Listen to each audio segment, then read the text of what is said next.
산상수훈을 통해서 우리에게 보여주신 완전케 하신 율법에 대해서 지금 말씀을 나누고 있습니다. 여러분, 구약의 율법, 신약의 예수님의 세 계명, 이걸 다 합치면 한 단어로 표현할 수 있는데 그것이 무엇일까요? 네, 사랑입니다. 하나님의 계명은 두 가지를 요약하게 되는데요. 위로는 하나님을 사랑하고 옆으로는 이웃을 사랑하라는 계명입니다. 이것을 딱 합치면 사랑이죠. 그런데 우리의 모습은 어땠습니까? 여러분의 모습은 어땠습니까? 여러분의 가족들을 향해서나 또 이웃들을 향해서나 오늘 이 한 곡의 가사를 우리가 생각하면서 우리 자신의 이 노래의 가사말을 비춰보면서 함께 고백하면서 우리에게 말씀하시는 주님의 음성을 듣기를 원합니다. 우리 최영덕 간사님이 어느 날 한 친구와 다투고 와서 집에 와서 생각하니, 야, 내가 이렇게 옹졸한 놈이었구나, 내가 이것밖에 안 된 사람이었구나, 자기 스스로를 자책하면서 하나님 앞에 회개하면서 지은 가사, 지은 노래입니다. 우리의 고백을 함께 드려봤으면 좋겠습니다.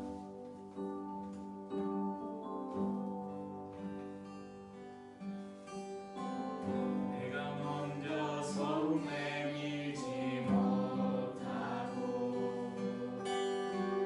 내가 먼저 용서하지 못하고 내가 먼저 웃음 주지 못하고 이렇게 머뭇거리고 있네. 그가 먼저 손 내밀길 원했고 그가 먼저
어떻게 하기 위해 오셨다고요?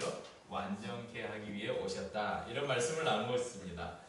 완전케 하러 오셨다는 것은 이전의 것은 불완전하다는 것을 포함하고 있죠. 그리고 오늘 말씀부터는 이제 구체적으로 몇 가지의 예를 들어서 현재 서기관들과 바리새인들이 목숨처럼 여기고 지키는 그리고 가르치는 그들의 율법, 그 율법의 한계를 드러내시고 예수님께서 말씀하시는 완성된 율법이 무엇인가, 완전케 하는 율법이 무엇인가, 엄밀하게 말하면 율법이 담고 있는 참된 근본적인 의미가 무엇인가, 율법의 정신에 대해서 말씀하고 있습니다. 네. 이제 시작했는데 졸면 어떡해. 네. 자, 오늘 저희가 나눌 본문의 말씀은 이렇게 시작하고 있습니다. 옛 사람에게 말한 바. 자, 옛 사람이 누구일까요?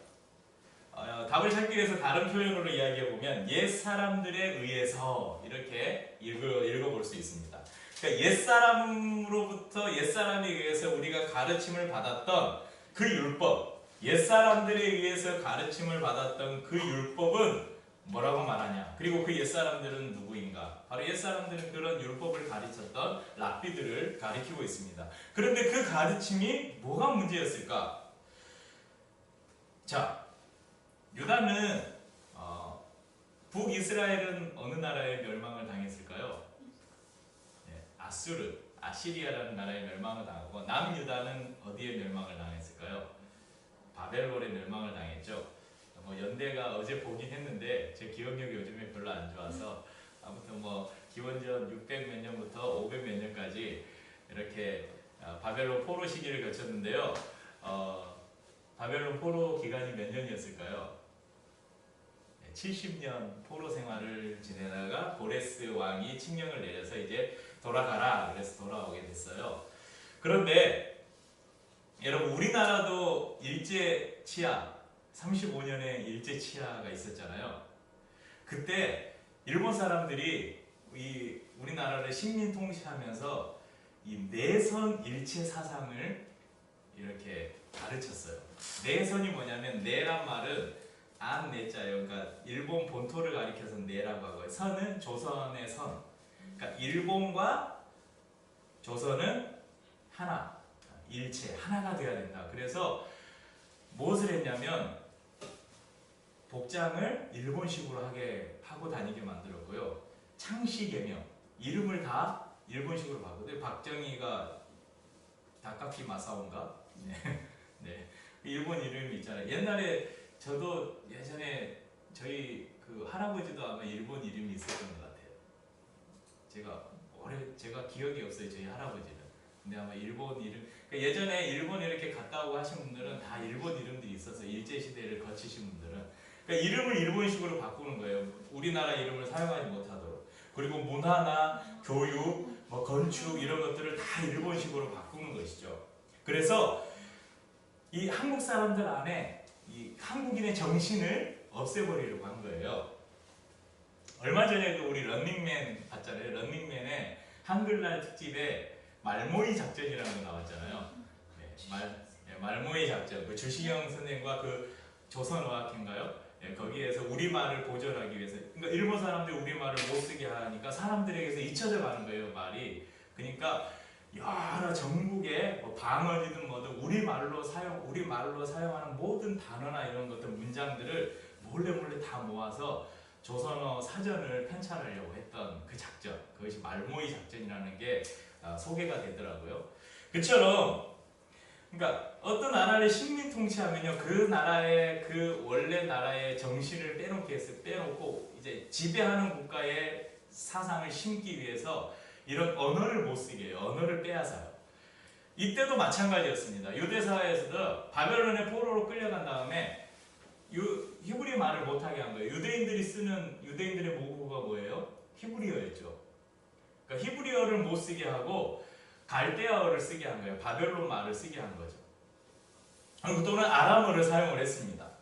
그런데 70년 동안 이렇게 자기 말을 빼앗겨서 살다가 고국으로 돌아왔는데 이제 자기 말을 잊어버린 거예요. 히브리어를 자기들이 읽고 쓰지를 못하는 거죠. 그런데 이 시기에 이 히브리어를 알고 있던 이 율법학자들, 그러니까 바리새인들, 서기관, 바리새인들은 이때에 없었고요. 이제 이 율법을 기록하고 보존하고 했던 사람들이 이런 기회를 자신들이 어떤 권력이나 이런 것들을 부릴 수 있는 기회로 삼은 거예요. 그래서 하나님의 말씀을 적고 가르치면서 자신들에게 유리한 말들을 추가시켜서 가르친 거예요. 그래서 율법에 그들만의 전통이나 여러 가지 그 외의 규범들을 추가시켜서 백성들에게 강요했던 거죠. 왜 그랬을까요? 백성들을 자기들이 쉽게 컨트롤하기 위해서. 그러니까 여러 가지 규칙들을 만들어 놓으면 우리나라도 규제나 이런 거 많이 만들잖아요. 막 시위 못하게 막 하잖아요. 막잖아요. 그래가지고 그거 어기면 어떻게 해요? 잡아가는 거죠. 그 공포정치 뭐 이런 거 하잖아요. 그러니까 자신들이 사람들을 이렇게 좌지우지하기 쉽게 그런 율법들을 이용한 거예요. 자, 오늘 이 말씀은 10계명의 제6계명이 있잖아요. 6계명이 살인하지 말라잖아요. 살인하지 말라는 그 6계명을 예수님께서 예로 들고 있는데, 자, 10계명이 처음 기록된 출애굽기, 그리고 다시 이 계명을 다시 한번 새롭게 기록한 책이 있어요. 신명기죠. 모세가 죽기 전에 율법을 다시 한번 이스라엘 백성들에게 이야기한 것이 신명기예요. 그런데 이 두 군데 다 6계명을 이야기할 때 어떻게 기록되어 있냐면요. 살인하지 말라 이렇게 돼 있어요. 그러니까 5계명 있고요. 네, 6계명 이제 5,000원 내면 돼요. 5계명 있고 6계명 살인하지 말라, 7계명 간음하지 말라. 딱 이렇게만 돼 있어요. 근데 오늘 한번 본문 읽어보세요. 뭐라고 돼 있어요? 살인하지 말라, 누구든지 살인하면 심판을 받게 되리라 하였다는 것을 너희가 들었으나, 성경은 하나님은 분명히 10계명을 통해서 살인하지 말라라고만 말씀하셨어요. 그런데 이 옛사람들, 그러니까 이 랍비들, 이 사람들은 여기에다가 살인하지 말라, 누구든지 살인하면 심판을 받게 되리라, 이걸 추가한 거예요.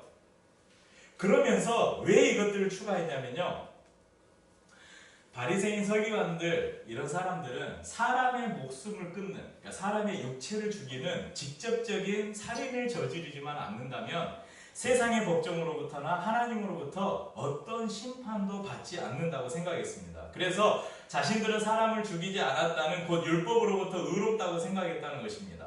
이것은 하나님이 주신 계명을 육체에 제한시키는 거예요. 그리고 율법이 담고 있는 영적인 의미에 대해서는 무관심하게 만든 결과입니다. 이것에 대해서 예수님은 그들을 책망하시면서 새로운 계명, 곧 완전케 하시는 계명을 주십니다. 그것은 무엇이냐면, 옛사람들은 육체적인 살인만 하지 않으면 심판을 받지 않는다고 했지만 예수님께서는 이렇게 말씀하셔요. 형제에게 노하는 자는 심판을 받을 것이다. 형제에 대하여 라가라 하는 자는 공회에 잡혀가게 될 것이다. 형제에 대하여 미련한 놈이라 하는 자는 지옥불에 들어갈 것이다. 자, 예수님께서는 첫 번째로 노하는 자가 심판을 받을 것이라고 해요. 여러분, 다른 사람한테 화 안 내보신 적 있으세요? 안 내보신 분 있으세요? 한 사람도 없어요. 어느 누군가에게 여러분 다 화 내보셨죠? 뭐 한두 번만 그러나요? 하루에도 수십 번 화내고 살잖아요. 여러분들 다 심판받을 사람들이에요. 여러분, 분노는 육체적인 살인의 출발점이 됩니다. 그래서 예수님께서는 살인이라는 결과뿐만 아니라 살인을 하게 되는 동기까지도 예수님은 심판에 포함시키고 있는 거예요. 그러니까 죽이지 않았더라도 그 죽이는 것이 시작되는 분노만 품어도 그것은 심판의 대상이라는 거예요. 두 번째로 뭐라고 말하니까 라가라 하는 자는 공회에 잡혀가게 될 것이다. 공회는 당시로 말하면 사내들인 공회예요. 그러니까 우리로 말하면 국회의원들, 그 사람들의 모임, 거기서 이제 죄를 정죄하고, 이제 옛날에는 그런 공회에서 사법, 입법 이런 게 다 하나였으니까. 여러분, 라가라는 말을 우리말로 하면 이런 멍청이 이런 말이에요. 여러분, 누군가를 향해서 분을 품게 되면 어떤 행동이 따라오냐면 욕이 따라와요. 그렇죠? 그러니까 요즘에 국민들이 엄청 열받고 분내니까 막 욕하잖아요. 이런 박근혜 머시기 무슨 당 미치겠다 화난다 그러잖아요. 여러분 사람이 분을 품게 되면 욕을 하게 돼요. 그런데 예수님은 말씀하셔요. 분노하기 때문에 욕하는데 그런 욕하는 자는 공회에 잡혀가게 될 것이다. 또 그 다음에 뭐라고 말하냐면 미련한 놈, 바보라는 거예요. 그렇게 말하는 사람은, 그러니까 사람들 형제를 향해서 다른 사람들 향해서 미련한 놈이라고 하면 뭐라고 이야기해요? 지옥에 간대요. 이야, 이건 엄청난 저주잖아요. 여러분 어찌 하실래요? 미련한 놈이라고, 야 이 바보야 이 멍충아 이 미련한 놈아, 다 한 번쯤이 아니라 수도 없이 해보셨죠? 여러분들은 다 지옥 가게 됐어요. 이제 지옥이 어딥니까? 구원의 반대편에 있는 곳이잖아요. 곧 이 말씀은 형제에 대해서 멍청아 바보야 하는 사람은 구원을 받지 못한다는 말씀이에요. 지옥에 간다는 것은 구원을 받지 못한다는 것이죠. 자, 이 말씀대로 하자면 이 땅에 구원받을 사람이 한 사람이라도 있겠어요? 저 그 성자라고 우리가 지난 시간에 여러분이 생각하는 성자, 마하트마 간디, 마더 테레사 수녀, 슈바이처 박사, 이런 사람들, 그런 사람들은 한 번도 분노를 안 품었을까요? 한 번도 다른 사람한테 우리 바보 멍충이 안 했을까요? 다 한 번쯤 해봤을 거예요. 어려서든 나이를 먹어서든. 예수님께서 왜 이런 말씀을 하셨냐면 우리를 절망시키기 위해 말씀하신 게 아니에요. 야 너희들은 어떻게 해봤자 다 구원 못 받아, 다 지옥 갈 놈들이야, 이런 절망을 우리에게 주시기 위해서 말씀하신 것이 아니라 어느 누구도 하나님의 계명을 자신의 힘으로는 온전히 절대 지킬 수 없다라고 우리에게 가르쳐 주시는 거예요. 그렇다면 완전케 하시는 계명은 무엇인가? 이것은 바로 예수 그리스도 안에서만 완성된다는 거예요. 완전케 된다는 것을 의미합니다. 옛사람들의 율법은 단지 다른 사람의 육체를 죽이지만 않으면 온갖 욕설과 저주를 퍼붓고 이 멍청아 바보야 이런 죽일로만 해도 여러분 잡혀가요? 안 잡혀가요. 여러분 형제하고 누구하고 이웃하고 싸우면서 막 싸우면서 아무튼 주먹만 안 대면 돼요. 요즘에는 모욕죄 이런 거 있다는데 두 사람이 싸우면서 욕한 거는 모욕죄에 안 들어가요. 어느 한 사람이 일방적으로 그 사람의 인격을 침해하고 사실이 아닌 것들에 대해서 막 비방하고 그래서 문제가 돼서 모욕죄라는 게 걸릴 수 있지만요. 두 사람이 어떤 일이 생겨가지고 막 두 사람이 서로 막 욕하고 이런 거는 안 들어가요. 그런데요, 그렇게 막 욕하고 서로 그렇게 죽일 놈 살릴 놈 해도 안 잡혀가잖아요. 세상의 법정이 안 나가요. 근데 이 옛사람들, 바리새인과 서기관들은 그렇게 가르친 거예요. 야 그렇게 해도 세상 법정에도 안 잡혀가고 하나님 앞에서도 괜찮다는 거예요. 그런데 예수님은 그러지 않으셨어요. 아니다. 육체를 죽이는 살인뿐만 아니라 형제에 대해서 분을 품고 그 마음속에 바보야 멍충아 하는 그 자도 이미 심판받을 자다. 이렇게 선언하시는 것이죠. 그래서 예수님은 단순히 다른 이의 생명을 빼앗는 것을 금하신, 이 살인을 금하신 것뿐만 아니라 분노를 내려놓고 사랑하라고 가르치시는 거예요. 살인의 동기인 분노를 가라앉힐 수 있는 방법이 무엇이겠습니까? 바보야 멍청이라고 외치고 싶은 우리 내면의 외침을 막을 수 있는 방법이 무엇이겠습니까? 그것은 바로 용서이고 화해이고 사랑입니다. 바로 그것들을 예수님께서 직접 이 땅에 오셔서 우리에게 보여주셨잖아요. 우리를 얼마나 사랑하시는지 보여주셨잖아요. 하나님께서 우리를 용서하실 것을 보여주셨잖아요. 십자가를 통해서 하나님과 우리 사이에 화해시키는 화목이라는 것이 무엇인지를 보여주셨잖아요. 우리에게 가르쳐 주신 것입니다. 우리의 불완전함으로는 결코 예수님께서 완전케 하신 율법을 지킬 수도 없고 결국 우리는 모두 지옥행 기차를 탈 수밖에 없는 존재들이지만 예수님께서 우리로 사랑할 수 없는 이를 사랑할 수 있도록 힘을 주시고 도저히 용서할 수 없는 이들을 향해서 용서의 손을 내밀 수 있는 용기를 우리에게 주신다는 것입니다. 그래서 23절부터 26절에는 이와 관련된 이제 예화를 두 개를 들고 있어요. 23절, 24절은 예배와 화목에 관한 비유를 말씀합니다. 자, 23절, 24절 한번 읽어볼까요? 아까 제가 찬양하면서 중간에 멘트로 잠깐 이 말씀을 이야기했던 거예요. 23절, 24절 읽어볼까요? 그러므로 예물을 제단에 드리려다가 거기서 내 형제에게 원망 들을 만한 일이 있는 것이 생각나거든 예물을 제단 앞에 두고 먼저 가서 형제와 화목하고 그 후에 와서 예물을 드리라. 여러분 예배가 중요하지 않다고 말씀하시는 게 아니에요. 예배 안에는 뭐가 있으냐면 형제와의 화목이 먼저라는 것을 말씀하고 있는 거예요. 여기서는 제단에 예물을 드리려다가 오늘날의 표현을 하면 예배를 드리려다가 예배에 오다가 형제와 불화하는 것이 생각나거든. 그러니까 누구 형제한테 원망들을 막 내가 무슨 그 사람에게 상처를 줬거나 누구하고 싸워서 누군가가 나를 향해서 저 나쁜 놈 죽일 놈 막 이런 소리를 우리가 들을 만한 일이 딱 생각나거든.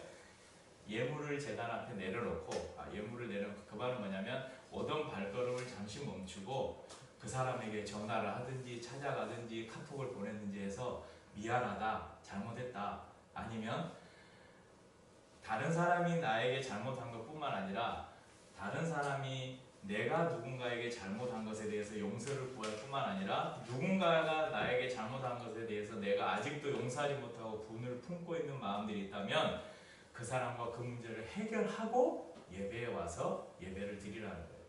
그러니까 그리스도인들이 살면서요 가장 행복한 건 뭐냐면요 다른 사람들을 미워하지 않는 거예요. 모든 사람들을 사랑하는 것만큼 그리스도인들에게 있어서 행복한 일이 없는 것이죠.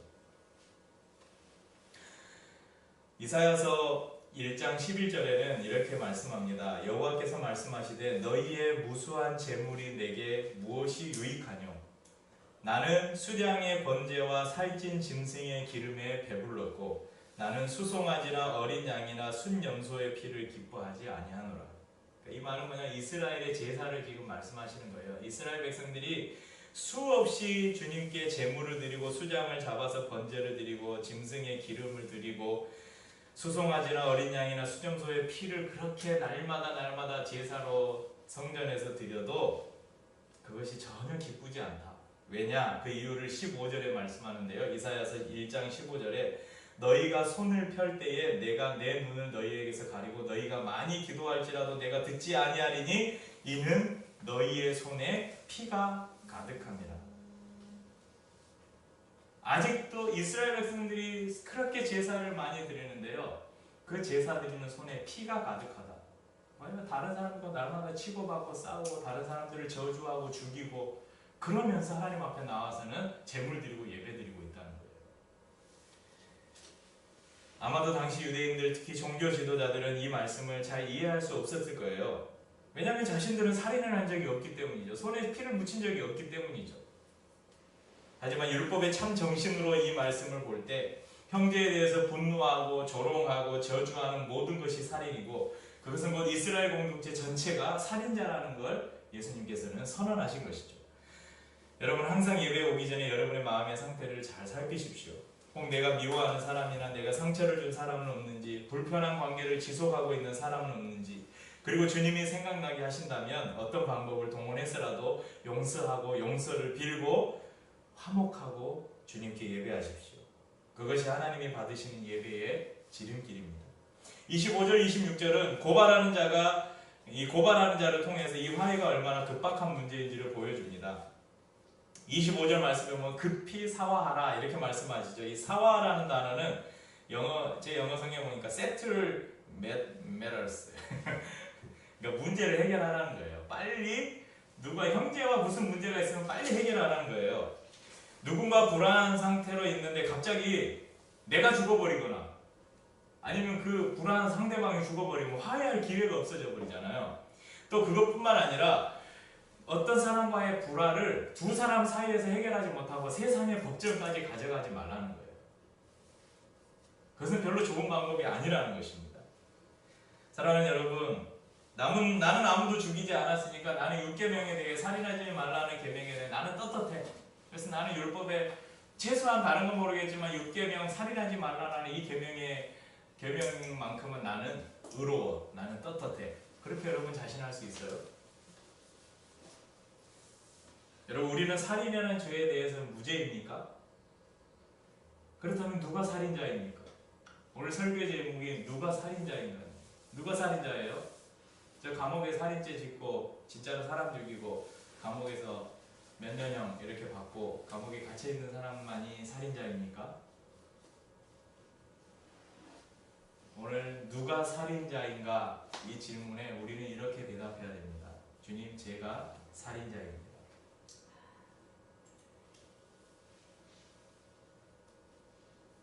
그리고 어제도 오늘도 우리는 계속 살인을 저지르고 있는지도 모릅니다.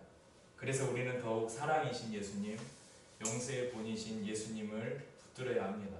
오늘 말씀은요, 단순히 형제와 화목하고 형제들과 잘 지내라, 사이좋게 지내라, 사람들과 사이좋게 지내라, 이런 거기에 제한된 말씀이 아니에요. 오늘 말씀에서 예수님께서 우리에게 주시는 교훈은, 참된 교훈은 뭐냐면요, 율법의 정신을 이야기하면서 이 율법은 우리의 힘으로는 도저히 지킬 수 없는 것이다. 그래서 예수님이 우리에게 보여주신 그분의 사랑과 그분의 희생과 그분의 용서를 우리가 기억하고 그 예수님의 길을 따라가지 않으면 우리는 결코 율법을 지킬 수 없는 존재들이다. 하지만 그 예수님을 우리가 따라가려고 힘쓰고 노력할 때 우리는 예수님 안에서 이 완전케 하시는 예수 그리스도를 통해서 우리는 이 율법에 대해서 완전해질 수 있다라고 말씀하시는 것입니다. 사랑하는 여러분, 율법의 외적인 조항에 우리가 묶여서 나는 이만하면 됐지, 스스로를 위로하고 스스로 의로운 자라고 여러분 자만하지 마시길 바랍니다. 날마다 예수님께 우리의 삶을 비추면서 율법의 참 의미에 우리를 비추면서 나는 여전히 부족하구나, 나는 여전히 이 정도밖에 안 되구나. 그러니까 아까 우리가 불렀던 최영덕 간사님의 그 찬양의 가사처럼, 여러분 우리가 인간이잖아요. 어떻게 분이 안 나요? 누구에게 싸우지 않을 수 있어요? 우리 윤서도 친구랑 싸우다가 욕 한 번 하고 온 적도 있잖아. 우리는 사람이니까 그럴 수밖에 없어요. 그럴 때, 그런데요, 이러면 안 된다는 거예요. 내가 죽이지 않았으니까, 내가 뭐 죽이지도 않았는데 뭐 어때? 이러면 안 된다는 거예요. 그럴 때 우리 안에서 말씀하시는 주님의 음성을 들을 수 있어야 돼요. 야, 너 누구에 대해서 분을 품었지? 그거 살인이야. 너 누구한테 멍청이라고 바보라고 저주했지? 너 그거 살인이야. 살인하고 똑같은 거야. 우리에게 주님이 그렇게 말씀하실 때, 예 주님, 제가 살인자입니다. 주님 용서해 주십시오. 이렇게 회개하고 돌이킬 수 있어야 한다는 거예요. 이런 은혜가 있기를 주님의 이름으로 축복합니다. 우리가 함께 마지막 찬양을 부르고 함께 기도하기 원하는데요. 세상 모든 민족이라는 찬양입니다. 물이 바다 덮음같이라는 찬양인데요. 저도 예전에는 이 찬양을 그냥 전도가 세상 모든 민족 구원을 쉬지 않으시니, 그러니까 우리도 주님의 마음 가지고 열심히 복음을 전해서 모든 사람들이 예수 믿도록 하자, 이런 찬양으로 생각을 했는데, 이 찬양은 하박국에 나오는 말씀을 바탕으로 만든 찬양이에요. 대저 물이 바다를 덮음같이 여호와의 영광을 인정하는 것이 온 땅에 가득함이라. 자, 제가 하박국서 2장 12절 말씀부터 한번 읽어드릴게요. 피로 성읍을 건설하며 불의로 성을 건축하는 자에게 화 있을진저, 민족들이 불탈 것으로 수고하는 것과 나라들이 헛된 일로 피곤하게 되는 것이 만군의 여호와께로 말미암음이 아니냐. 이는 물이 바다를 덮음같이 여호와의 영광을 인정하는 것이 세상에 가득함이니라. 이 말씀은 어디서 나오는 말씀이냐면요, 사람들을 죽이고 피 흘리고 그런 사람들, 그런 나라들을 하나님께서 멸망시키시고 하나님이 모든 나라 가운데서 물이 바다를 덮음같이 여호와의 영광이 인정을 받을 것이다, 이런 말씀을 주신 것입니다. 특별히 우리가 이 땅을 바라보면서, 이 한국 땅을 바라보면서 하나님의 공의와 정의가 사라져버린 이 땅에 하나님 악한 자들을 심판해 주시고, 하나님의 공의가 오늘 말씀에 나오는 것처럼 이 땅에 가득 차고 주의 영광이 가득 차고 정의가 물같이 하수같이 흐르는 나라가 되게 해주십시오.